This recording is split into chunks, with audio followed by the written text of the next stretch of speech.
Welcome to your law buddy. Negotiable instrument act के series में हम सबसे पहले सबसे इंपॉर्टेंट और प्रैक्टिकल सेक्शन करेंगे, सेक्शन 138, यानी चेक बाउंस का सबसे इंपॉर्टेंट प्रोविजन जो एग्जाम्स और प्रैक्टिकल लाइफ दोनों के लिए बहुत इंपॉर्टेंट है। तो चलिए इस सेक्शन को समझना शुरू करते हैं।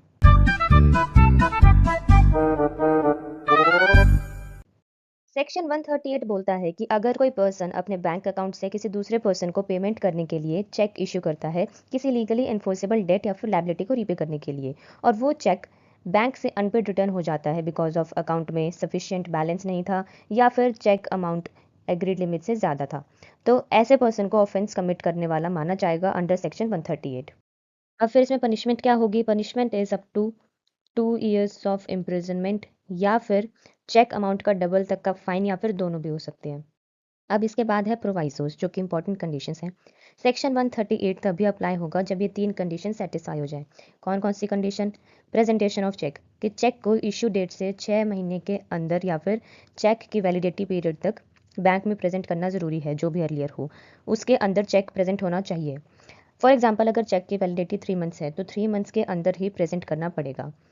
क्लॉज भी बात करता है लीगल नोटिस के बारे में कि अगर चेक बाउंस हो जाता है तो पेई या फिर होल्डर इन ड्यू कोर्स को बैंक से डिसऑनर इन्फॉर्मेशन मिलने के 30 डेज के अंदर ड्रॉअर को रिटर्न लीगल नोटिस भेजना होगा। नोटिस में पेमेंट डिमांड की जाती है। फॉर एग्जांपल, बैंक ने 1 जून को बाउंस मेमो दिया तो नोटिस मैक्सिमम 30 जून तक भेजना होगा। नेक्स्ट है क्लॉज सी, जो कि बात करता है फेलियर टू पे with in 15 days. Notice receive करने के बाद भी अगर ड्रॉअर 15 डेज के अंदर पेमेंट नहीं करता है तो सेक्शन 138 का ऑफेंस कंप्लीट हो जाता है। कॉज ऑफ एक्शन 15 डेज के बाद अराइज होता है।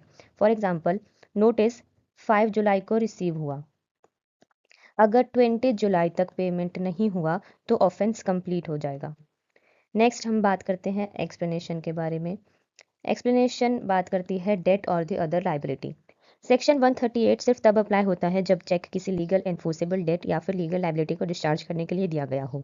इलीगल ट्रांजैक्शंस या फ्रेंडली प्रोमिसेस पर सेक्शन 138 अप्लाई नहीं होता। फॉर एग्जांपल, लोन रीपेमेंट के लिए चेक था तो वो कवर्ड अंडर सेक्शन 138, लेकिन गैम्बलिंग डेट के लिए चेक अब अगर बाउंस होता है तो वो सेक्शन 138 में कवर्ड नहीं है। ठीक है। If you found this video useful, do not forget to like, share and subscribe your law buddy for more such legal content. Thank you.